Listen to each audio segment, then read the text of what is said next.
বলছে আমার যাইতে দিবেন, আমার বাপ তো একজন প্রশাসনিক কর্মকর্তা, তাও আমি চলে আসছি, তার কথা আমি শুনি নাই।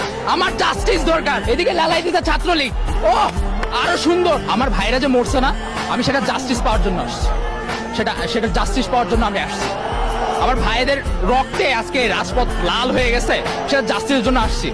আমি বাসায় বসে থাকি, আমার বাপ বলছে আমার যাইতে দিবেন, আমার বাপ তো একজন প্রশাসনিক কর্মকর্তা, তাও আমি চলে আসছি, তার কথা আমি শুনি নাই। আমার জাস্টিস দরকার। আমরা তো পিসফুলি আন্দোলন করতেছিলাম, কি জন্য আমাদের উপরে গুলি চালানো হবে, কি জন্য আমাদের উপরে লাঠিচার্জ করা হবে। এদিকে লালাই দিতে ছাত্রলীগ, ও আরো সুন্দর। এখন ওই যে যাবো, মাইর খাবো, এটা হচ্ছে অবস্থা। আমাদের দেশের অবস্থা হচ্ছে এরকম। আমি আমার মাকে নিয়ে আসি নাই, আমার মা বলতেছে যে আমাকে নিয়ে যাবে বাসায়, এটা সেফ না। কিন্তু আমার কথা হচ্ছে আমার ভাইরা কেন মরবে? আমার এখানে অনেক ভাইরা শহীদ হয়েছে, অনেক ভাইরা বোনেরা শহীদ হয়েছে, কেন মরবে? আমাদের জাস্টিস লাগবে, আমাদের জাস্টিস লাগবেই, লাগবে, লাগবেই। আমার মা আসছে আজকে আমাকে নিয়ে যেতে, আমি আমার মায়ের সাথে প্রোটেস্ট করবো, আমি বলে দিলাম একটা কথা। আর যতদিন পর্যন্ত আমরা এটা